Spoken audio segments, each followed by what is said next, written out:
At the conference on the death of news is greatly exaggerated at the Mark Twain House and Museum on Tuesday in Hartford, the so-called death of newspapers turned to be a celebration of new life for news on the internet. Despite the excitement, some panelists think that doing journalism online for now is kind of risky, even some dare to try their chance. Ramata Sore of Quinnipiac News found out.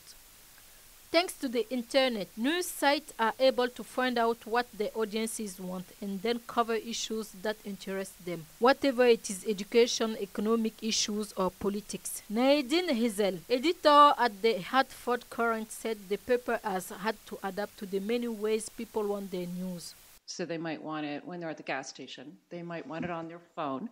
They might want it on their laptop. They might want it in print. They certainly want it on television. They want it all those ways, and they want it now. To come up to those expectations, journalists have changed the way they do work and write. Steve Collins, staff writer at the Bristol Press, finds the change to be interactive and more gratifying. It used to be frustrating to write a great story and you'd hear nothing, absolutely nothing. And now you write the lousiest story in the world and you get 25 comments. It's a good thing to be able to hear back, get a reaction, and you get ideas from people too.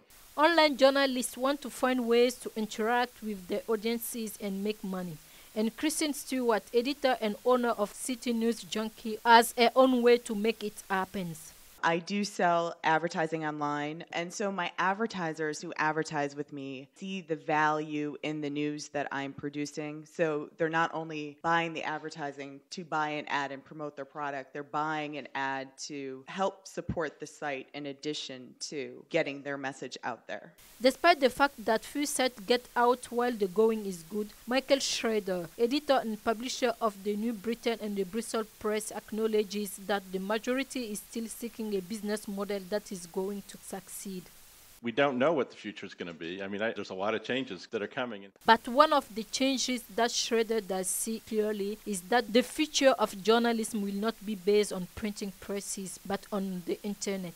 The best thing is that I didn't buy a press. But the great thing about it is I bought into journalism. That's an investment that's never going to go away. No matter what happens with the print version of that journalism, it's still going to be there 100 years from now. For Quinnipiac News, I'm Ramata Sore.